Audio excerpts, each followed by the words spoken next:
Shalom family, I'm Brother Rael from Reunited Soul, and in this video I'm going to discuss why we are commanded to love the stranger, and also how the Most High's people are not only a benefit to the stranger, but others as well. So let us nourish our soul with scripture that we may reunite with the Most High, the Elohim of YAHsrael. All scriptures will be read verbatim from the King James Version Bible. Now let's get right into it. Normally, all my videos are reaching out, encouraging and pleading with the children of YAHsrael. This video discussion, however, will be the first where I am actually reaching out and pleading to those who are not YAHsrael. Those who qualify to be the strangers sojourning among us. And you will see in a moment why I say qualify, because everyone does not. This is a very important discussion for YAHsrael too, so please do not tune out just yet. Our relationship with the stranger is vital as to who we are as a people. How we deal justly and righteously with others is a direct testament as to who we are and who we belong to.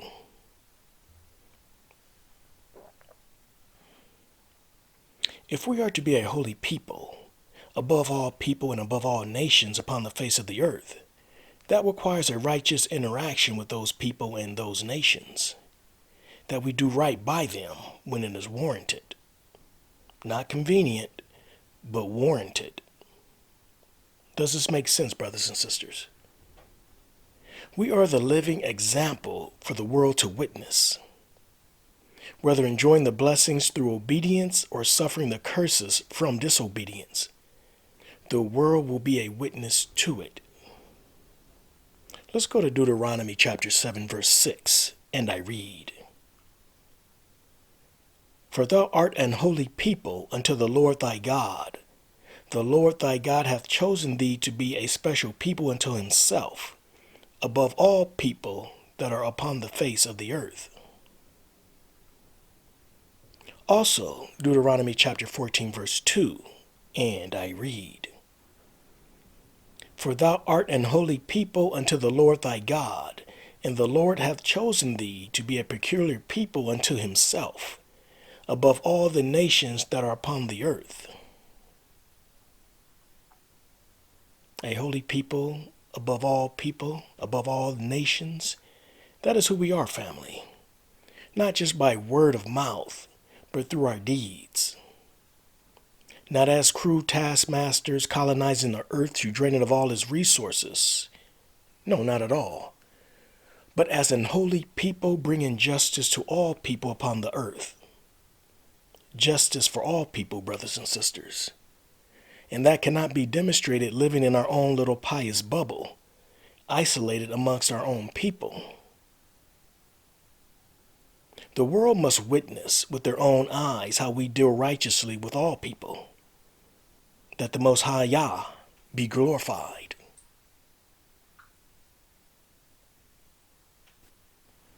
It is to no surprise that the black community has always fought for fair treatment for all people, although in this ungodly world, the black community is the most afflicted, mistreated, and hated among all people. In this ungodly world, mind you, which will soon change as the Most High delivers and restores his people from being scattered among the nations. Now, for the purpose of this discussion, I'm going to use the word stranger to identify those who are not of the 12 tribes of YAHsrael and those who are not idolaters. Strangers and idolaters are two very different kinds of people, which I will cover through scripture in this discussion. You must be able to discern between the two because the idolater is only looking after their own best interest, not yours.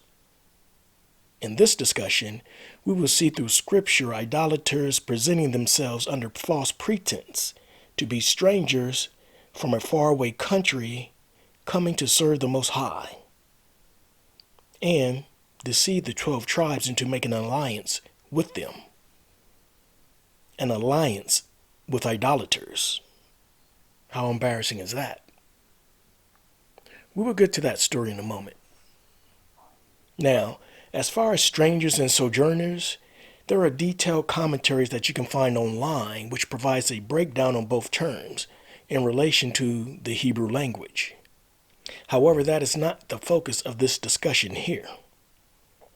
But in order to eliminate any confusion, a stranger and sojourner can be one and the same person, according to Genesis chapter 23, verse 4, as Abraham stated that he was a stranger and a sojourner while in the land of Canaan.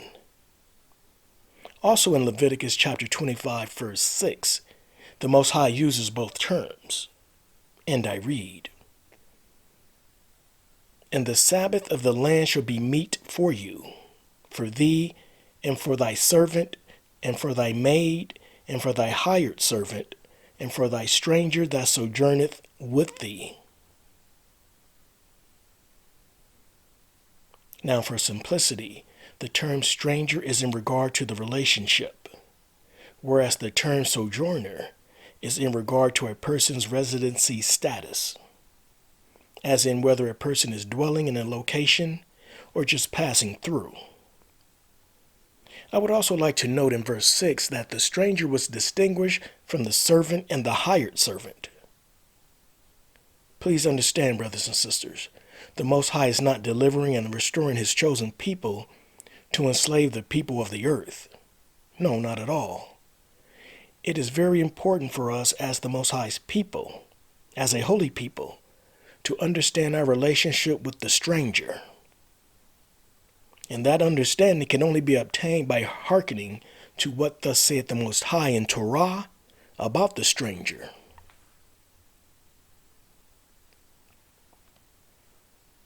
In this discussion, I am going to make two important points about the relationship of the stranger.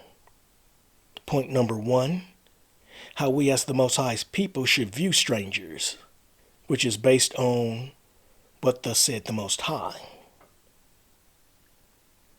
And point number 2, how we as the Most High's people are not only a benefit to the stranger, but others as well.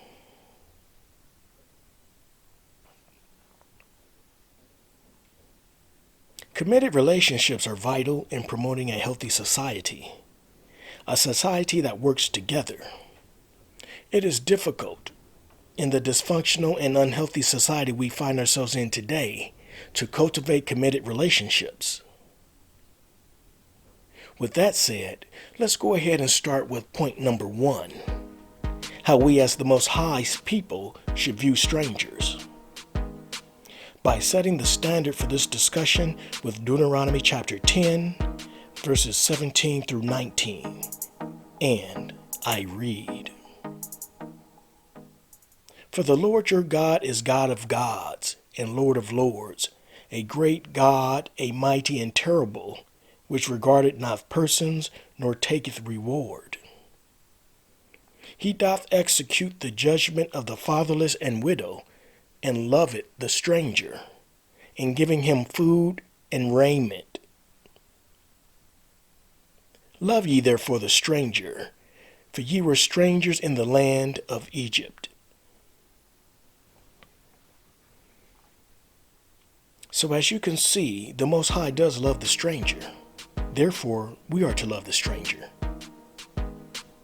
This is what sets the Most High's people above all other people upon the earth. Having the covenant, not serving other gods, and the divine obligation to obey the Most High's commands. Love ye therefore the stranger, for ye were strangers in the land of Egypt.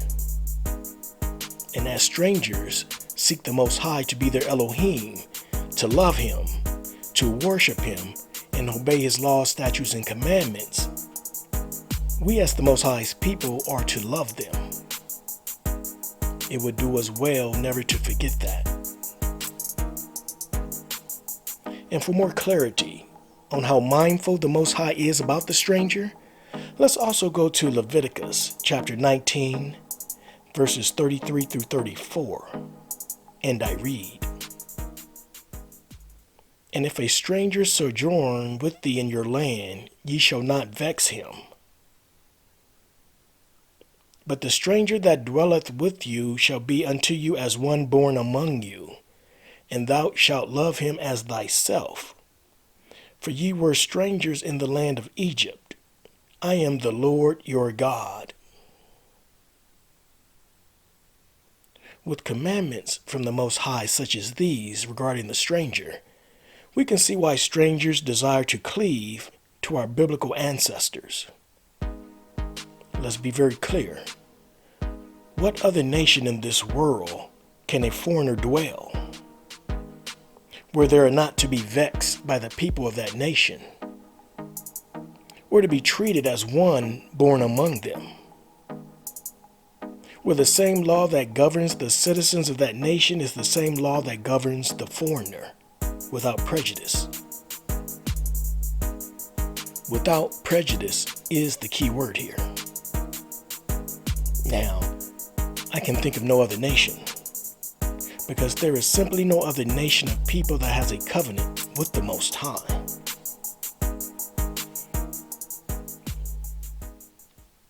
Now, on occasion, the Most High in our Holy Scriptures brought up the fact that prior to his people's deliverance, they were strangers in Egypt. This will indeed help us to understand why he commanded us to treat them in a particular way.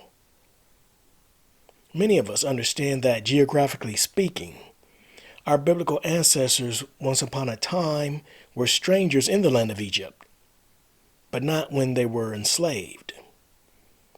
They were not strangers in the land of Egypt when they were enslaved. So allow me to provide a very brief summary of Egypt. After Joseph was sold into bondage by his brothers, the Most High allowed Joseph to be elevated into a high position in Egypt, therefore allowing the children of YAHsrael to dwell in Egypt, grow in number, and prosper. Now, Joseph eventually died at 110 years old. And when a new king of Egypt came into power, who did not know Joseph, he viewed the prosperous children of YAHsrael as a threat and enslaved them according to Exodus chapter 1, verses 8 through 10. Keeping in mind that Joseph, who held a high position in Egypt, was about the age of 39 when his brothers were reunited with him, moved their families to Egypt, and lived off the fat of the land. Joseph has set the children of YAHsrael up very well in Egypt. All praise to the Most High Yah. So based on Joseph's age, the children of YAHsrael dwelled in Egypt and prospered for at least 70 years while Joseph was alive. 70 years, brothers and sisters. Therefore, geographically speaking, they were not strangers to Egypt at the time the new king of Egypt enslaved them. Now, with that understanding, we know that our biblical ancestors may not have been strangers to Egypt once enslaved, but were certainly strangers spiritually to the Most High when he came to deliver them. It was in the wilderness where the covenant was made between the children of YAHsrael and the Most High, where the relationship began, where the covenant was agreed upon, where accountability started.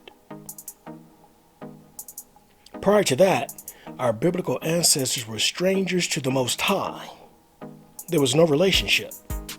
Yet, the Most High loved them and provided the means for their deliverance while they were strangers to him. It is very important to understand this, family. The Most High could have established a relationship as well as a covenant with the children of YAHsrael while they were still in Egyptian bondage. Then, once the children of YAHsrael understood the covenant and the Most High was satisfied that they were ready, he could have delivered his people from bondage at that time. But we know through Scripture that the Most High loved his people enough to deliver them first while they were yet still strangers to him. Not strangers to Egypt, but strangers to him. And why is this worth noting? Simply because the Most High is not a respecter of persons. Let's go to Deuteronomy chapter 1, verse 17, and I read, Ye shall not respect persons in judgment, but ye shall hear the small as well as the great. Ye shall not be afraid of the face of man, for the judgment is God's, and the cause that is too hard for you, bring it unto me, and I will hear it. Here we have the Most High commanding his people not to respect persons in judgment. The Most High is a just Elohim, and he demands that his people rule in a just manner, as in the small and the great are to be heard respectfully in order for justice to prevail. And how does this apply to the stranger? The Most High simply will not do for one stranger that he cannot do for another stranger, as in delivering, providing, judging, etc. This is an amazing blessing to anyone who is capable of worshiping the Most High as their Elohim. And I say capable because the Most High searches the heart. Unfortunately, we know that everybody's heart is not right. Although people may sound righteous and look righteous, their hearts can be totally corrupt. We as a people must have the power to discern, but searching the heart is reserved for the Most High.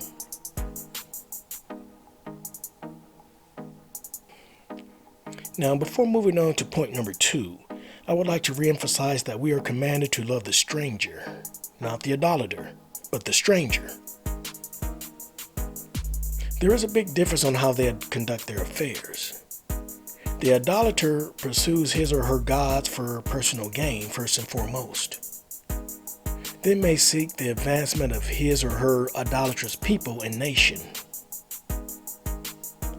The concern for the well-being of others outside of that sphere is a distant third at best, if at all. The stranger, on the other hand, is that person from that idolatrous nation that does not understand why or how their idolatrous people can be so uncaring and brutal to other humans. The stranger does not understand the innate hatred that their idolatrous people have towards the black community, simply because the Most High did not place that condemning hatred in their hearts. Understand, brothers and sisters, the Most High have empowered his people's enemies that his people may serve them. He also empowered a nation to afflict his people. Let's go to Deuteronomy chapter 28, verses 48 through 49, and I read, Therefore shalt thou serve thine enemies, which the Lord shall send against thee in hunger, and in thirst, and in nakedness, and in want of all things. And he shall put a yoke of iron upon thy neck, until he have destroyed thee. The Lord shall bring a nation against thee from afar, from the end of the earth, as swift as the eagle flieth, a nation whose tongue thou shalt not understand. A nation of fierce countenance, which shall not regard the person of the old, nor show favor to the young.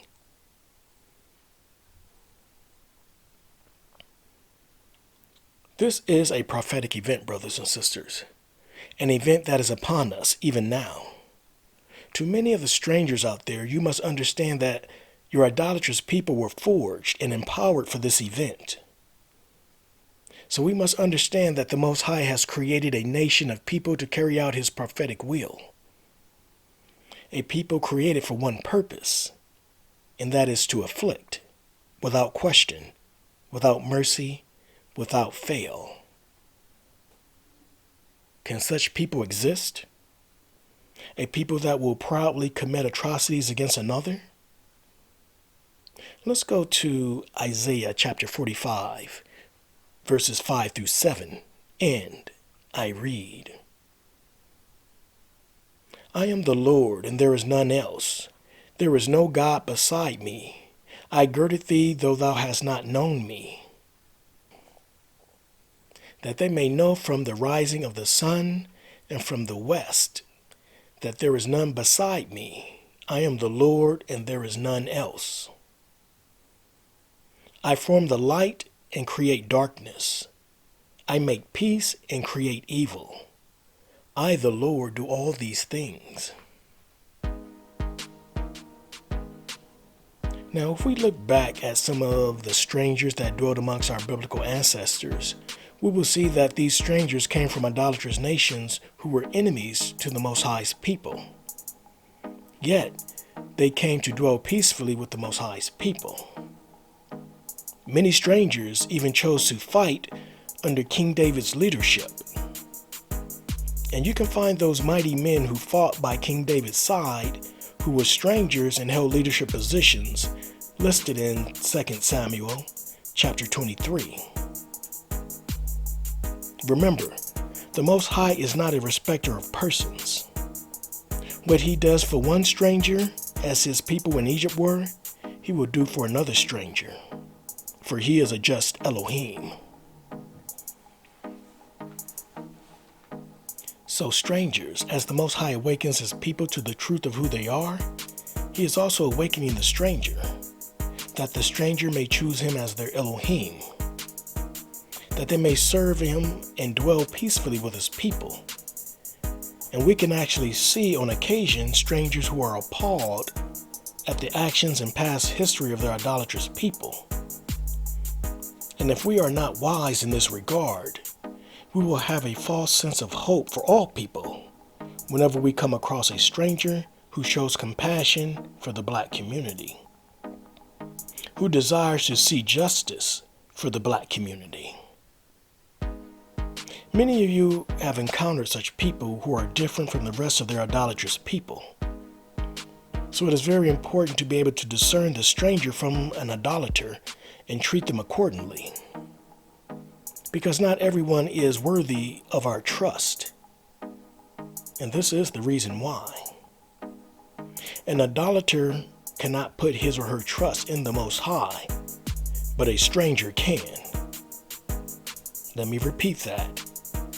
An idolater cannot put his or her trust in the Most High, but a stranger can.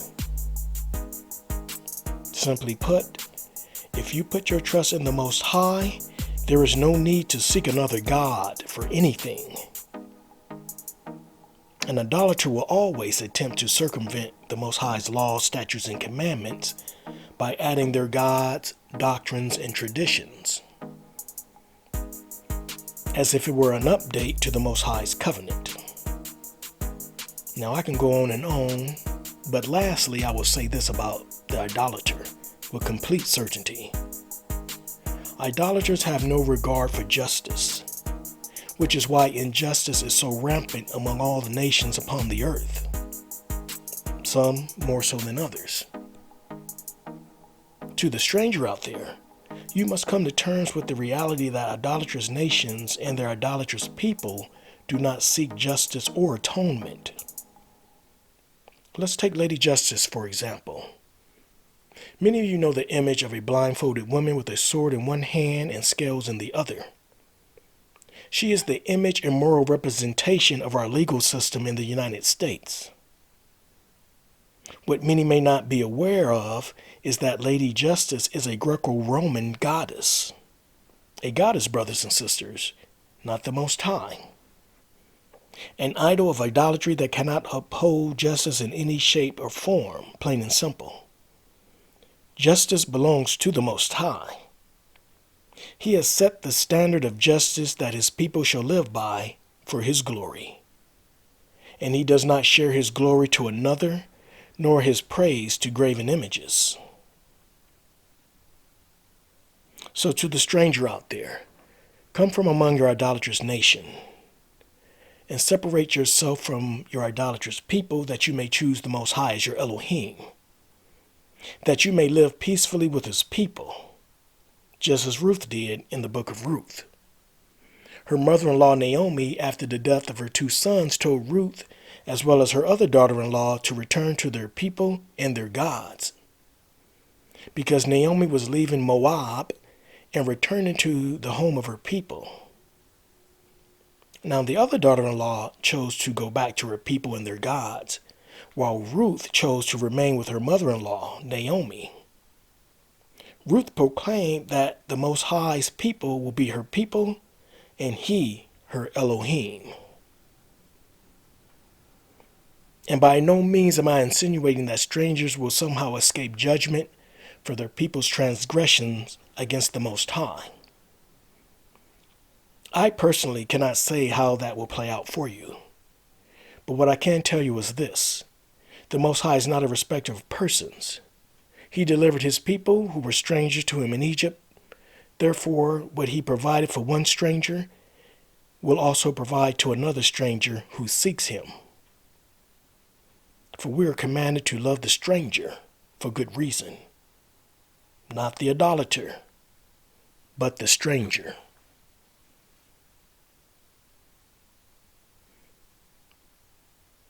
With that said, let's go ahead and get into point number 2.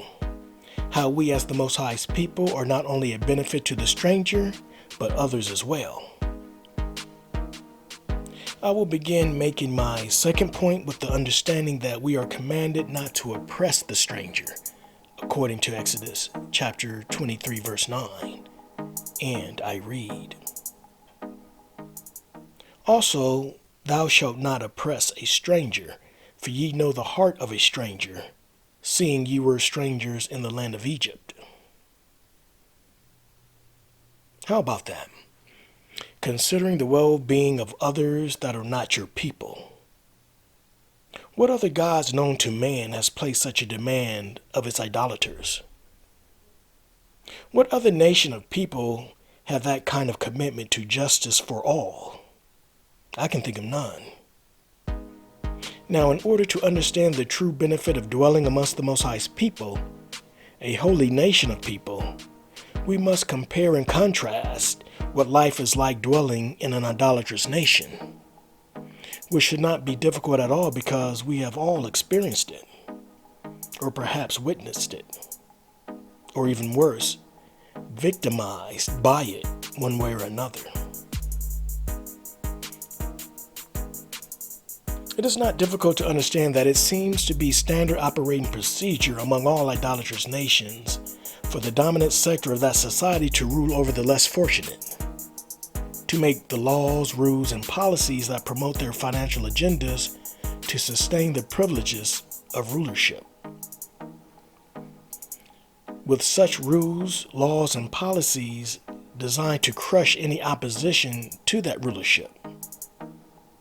This is basically the result of the dominant society and government, with the assistance of law enforcement and other idolatrous minions working hand in hand towards a common agenda.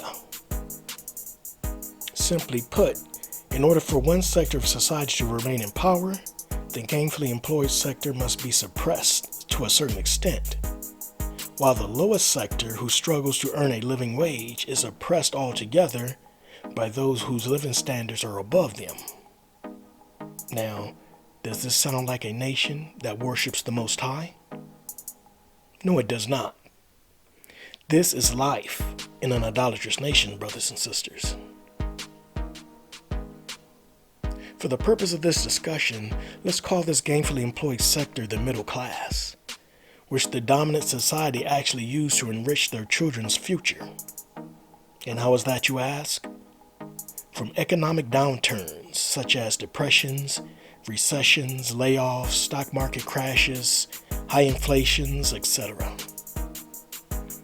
which in most cases result in middle class misfortunes that may also result in people being forced to sell their homes or possibly lose their homes through foreclosures. Economic downturns where homeowners can owe more on their house than what it's currently worth, or lose their homes because they cannot afford to make payments on the home due to layoffs in the job market. Not a problem though. The financial institution would just boot the family out of their home and sell it to a cash investor for pennies on the dollar. Instead of working with the owner and keeping the family in the home, the financial institution would rather give the house away to someone else. Not for free, of course, but pennies on the dollar to be sure. We must understand that during these economic downturns, cash is king. Now, guess who has plenty of cash at the ready? Then take a guess who don't. Have you ever stopped to wonder why the so-called American dream of owning a home in a safe neighborhood have become more difficult to achieve with each passing generation? Have you ever wondered why so many rich people own multiple homes? As the homeless population continues to grow, no doubt. I remember during the 2008 presidential election, one of the candidates who happened to be a very rich United States senator was asked how many homes did he and his wife own. And his response was something like, "I think," then he paused, "I'll have my staff get to you." Now, either the senator was too embarrassed to reveal how many homes he owned or simply lost count. But to his discredit, did not or could not answer the question.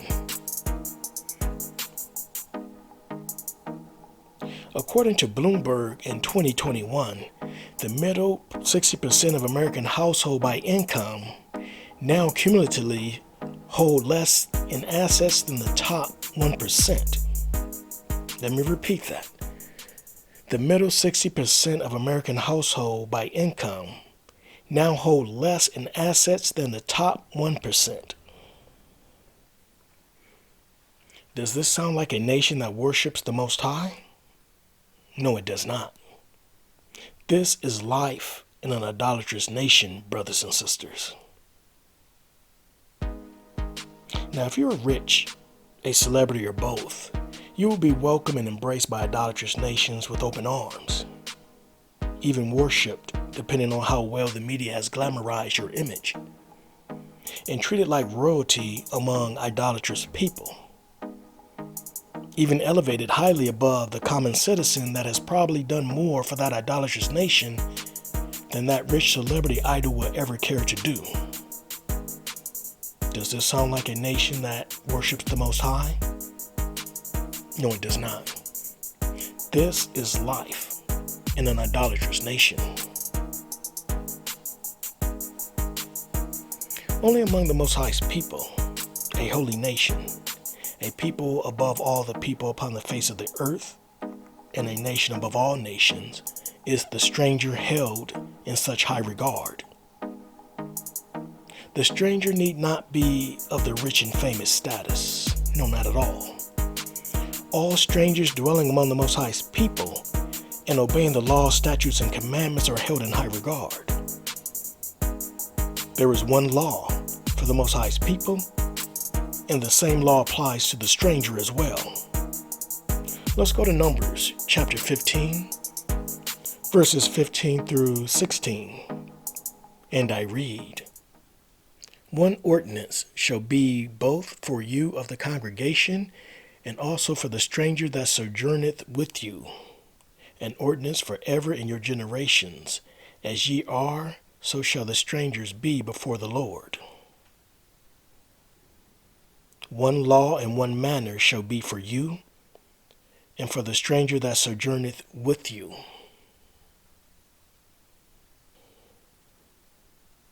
As we can see here, the Most High is not respecter of persons.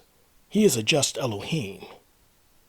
The Most High does not have one law for his people and a separate law for the stranger. He does not have one law for the rich and another law for the poor. In the nation above all nations upon the earth, there is no law for white people, another law for people who identify as white, and a different law for those who could not possibly pass for white. That would be injustice, plain and clear, brothers and sisters. That is life in an idolatrous nation. Justice belongs to the Most High, which is why we hear the chant so often, "No justice, no peace." right before the riots begin. It is a vicious cycle that seems to never end.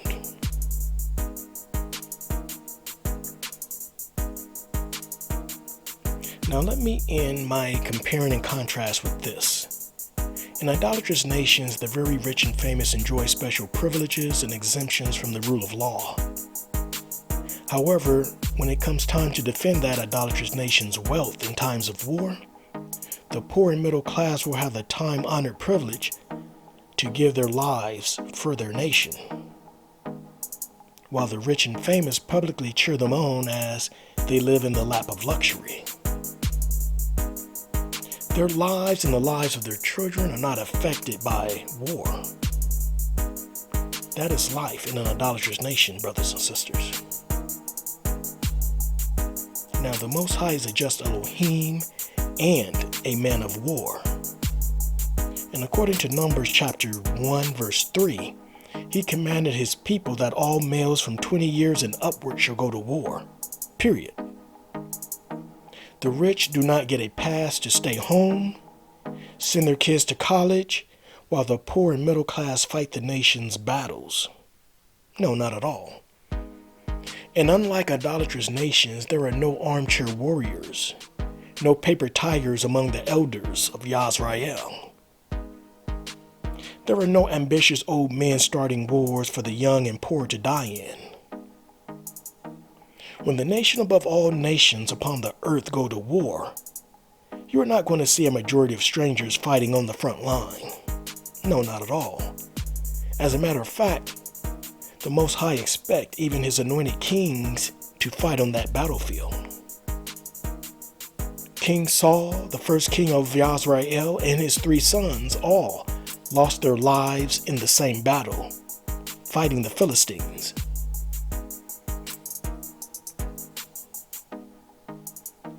And King David did not stop being a great warrior when he took the throne. No, sir. Definitely no armchair warriors among our biblical elders. 20 years old and upward on the battlefield, defending the land promised. And it is no wonder why strangers were among King David's mighty men who fought bravely by his side.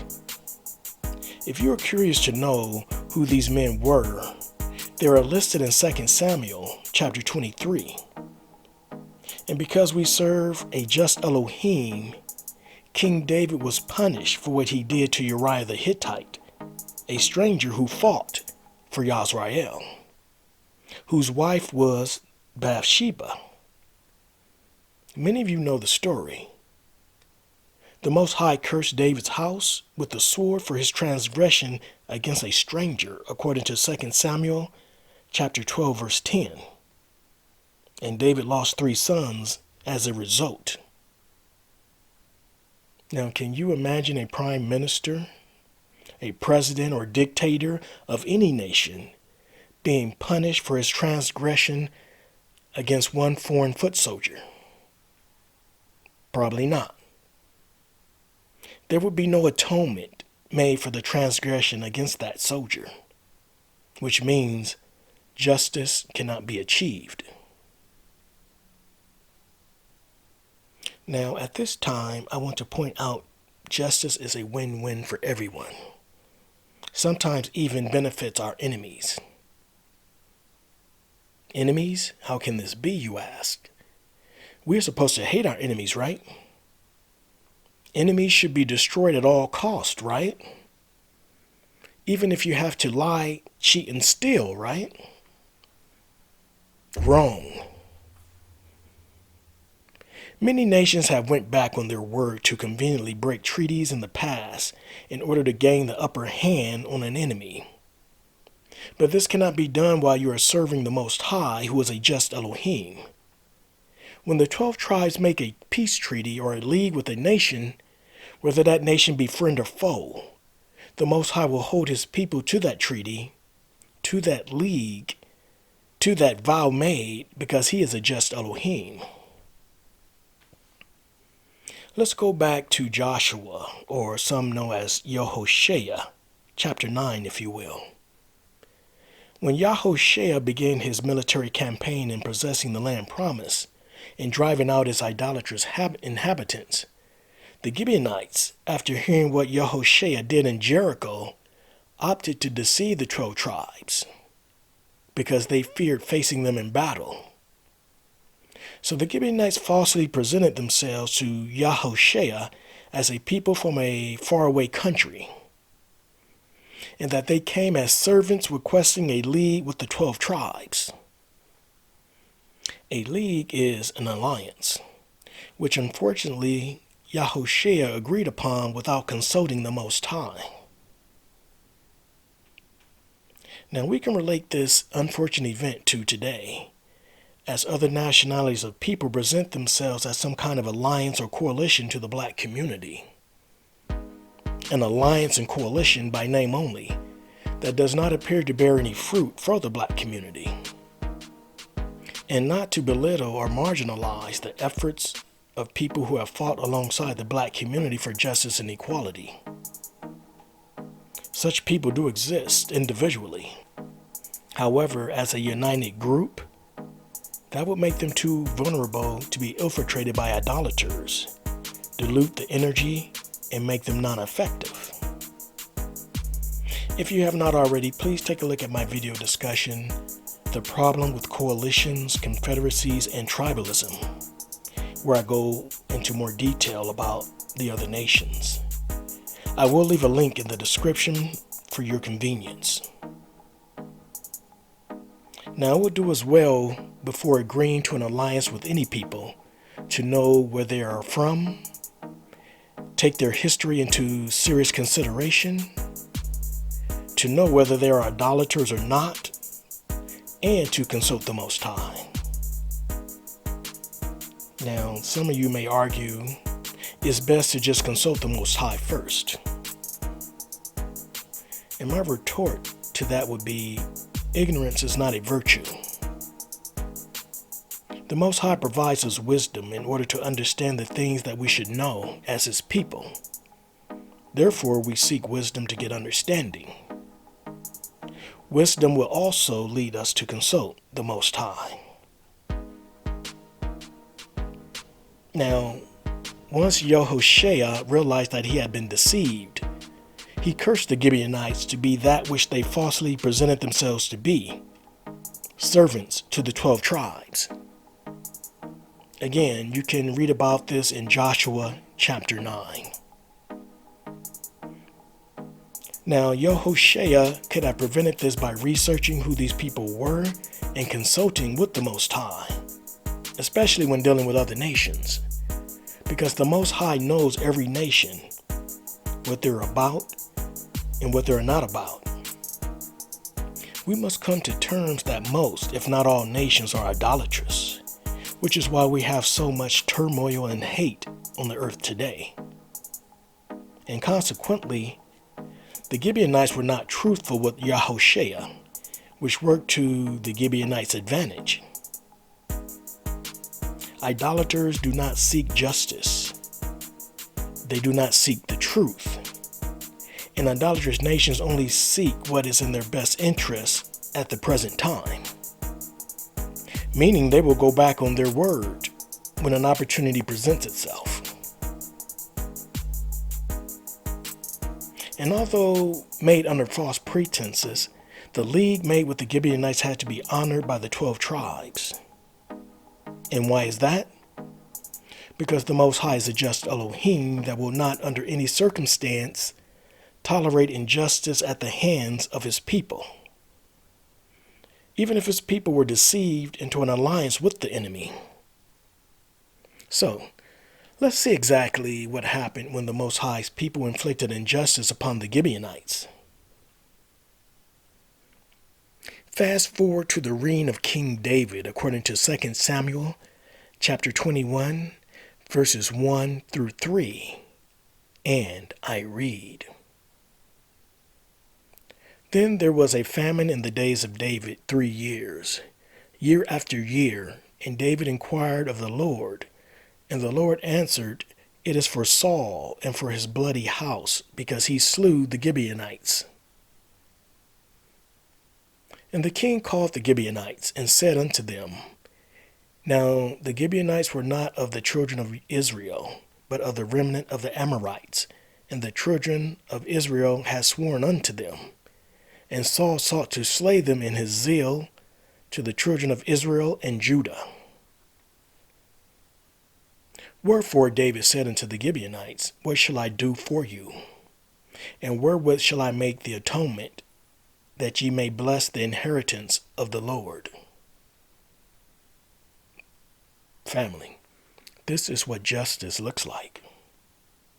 Although the Most High had to get involved by placing a famine on the land because of their transgression against the Gibeonites, King David was able to inquire to the Most High and atone for King Saul's dishonoring the league that the 12 tribes under the leadership of YAHsrael made with the Gibeonites. The Most High required an atonement be made for the injustice committed at the hands of his people. Now, King David did not simply take it upon himself to decide what Gibeonite lives were worth to him. Name a street after the Gibeonites, name a holiday after them, or take it upon himself to form a committee to study what should, if anything, be owed at all to the Gibeonites. No, not at all. King David did not shift the blame to King Saul and say, There's nothing I can do. David knew an atonement was required and simply asked the Gibeonites, How shall I make the atonement? It was David's responsibility as king to honor the league made with the Gibeonites and bring justice to the land. Please understand, King David knew that he served a just Elohim, and that the famine would not be lifted until justice was served in the land. And the quickest way to justice was to ask the Gibeonites themselves. Problem solved, brothers and sisters. Easy peasy, lemon squeezy. Not difficult at all to understand. So we can clearly see that the Most High, a just Elohim, ensures that his people conduct themselves in a just manner. Regardless whether friend or foe, justice will be sought after. And that not only benefits the stranger, but others as well. The Most High's people are no respecter of persons. In conclusion, I hope that I provided in this discussion a fair comparison about idolatrous nations. We as the Most High's people and strangers alike must come to the realization that although it may appear to be the other nations are not, and I repeat, are not worshiping the Elohim of Abraham, Isaac, and Jacob. They worship something other than, which means that they operate on a carnal level, that their business practices are worldly, deceptive, and predatory, motivated by greed, pride, and hate. The Torah speaks against such business practices. The Torah calls it diverse scales. And the term diverse means different, unequal, various. In other words, the cost of business is set by either how much a person may like you or how much they hate you, or being overcharged or underserved because of the color of your skin. Therefore, the weights and measurements are not equal. Diverse scales. When prices for goods and services are not clearly posted for all to see, the diverse scales are then brought out to weigh and measure the costs upon the individual. Where the price of goods and services for one person may be a higher price for someone else. In the black community, there are many other nationalities of people owning businesses and conducting business. So the black community is very well accustomed to this unjust practice of diverse scales. This ungodly practice is standard operating procedure for the idolater. For the idolater. Let's give credit where credit is due. And such practices are an abomination to the Most High. Let's go to Deuteronomy chapter 25, verses 13 through 16, and I read.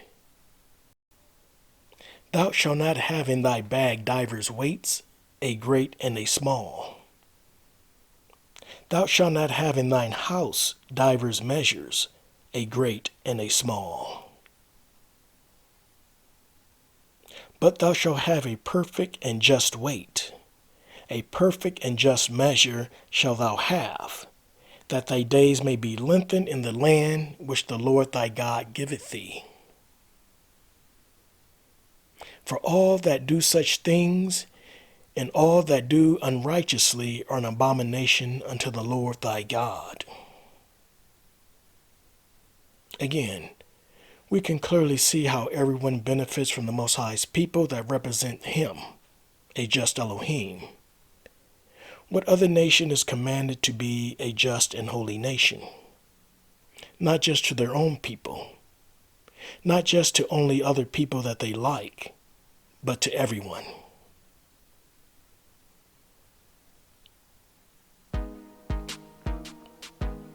Brothers and sisters, we must pay close attention to how these nations operate.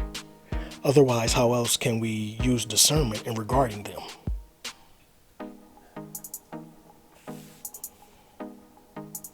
People simply cannot detach themselves from their nation's transgressions by claiming religious exemption. No, not at all. The atonement must still be made or face the judgment that will surely come. And by now, we should know that idolaters do not believe in atoning for their transgressions. So judgment from the Most High is always imminent.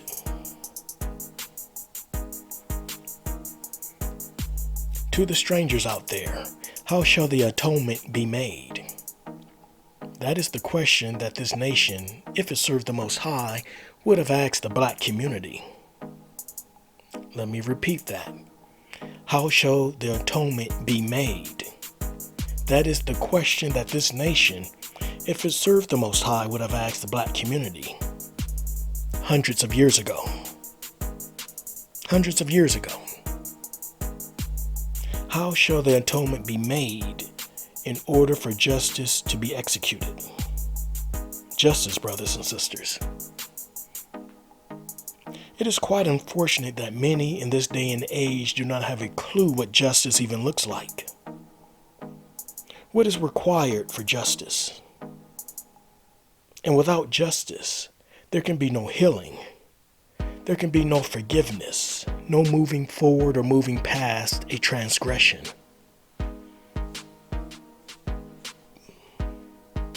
Many of you have heard the saying, time heals all wounds. That means no effort for justice is required. That time will simply allow the perpetrators to die off, and the victims, along with their children, are left to forget. Without justice, all that is left is injustice. That is life in an idolatrous nation, brothers and sisters. Not too difficult at all to understand. Lastly, we should know by now that justice belongs to the Most High. Without Him influencing man and ordering his steps, there can be no justice. And idolatrous nations simply do not possess the power or have the moral fortitude to seek justice on their own accord. The writing on the walls of history is very clear of that proof, for anyone who desires to read it, of course. For anyone who desires the truth. To the strangers out there, whom the Most High loves and commands His people to love, you have to come out and separate yourself from the idolatrous system that we find ourselves in. If the Most High's people must come out of this idolatrous system, then so shall the stranger who desires to dwell among them. Remember, according to Numbers chapter 15, verses 15 through 16, there is one ordinance, one law, and one manner shall be for His people, and the stranger that sojourns among them. This is what living in harmony looks like, brothers and sisters. This is how a nation that worships the Most High operate. The good people of the world should be so done with idolaters destroying the earth for their profit, then offering a band-aid to save it. The good people of this world should be so done with that. To the strangers out there, you have eyes to see, ears to hear. You have an idea of what's going on. Maybe you cannot put your finger on it, but you know something just ain't right with your people. And no shade to you. I can say the same for my people. The Most High's remnant does not co-sign the buffoonery that plagues our community. Neither do we make excuses for it. But we do understand where it comes from and why. We know that if the Most High is gathering a remnant, according to Jeremiah chapter 23 verse 3, that the majority will be caught up in the ways of this idolatrous world. That the Most High will raise a righteous branch unto David, according to Jeremiah chapter 23 verse 5, and a king shall execute judgment and justice in the earth. So to the strangers out there, I will end this discussion by posing a few questions to you. I believe that I may have a couple of strangers listening to my channel. Much love to you, by the way. The questions is this: do you understand the moral problems associated with idolatry? Can you identify idolatry when you see it? Where will you and your family go when judgment reaches its full measure? Will you be worshiping the Most High and cleaving to His people who are commanded to love you? Or will you still be clinging to your people, their pride, and their transgressions? Feel free to answer any of those questions or just share your thoughts in general. All I ask is that you be respectful to everyone in the comment section.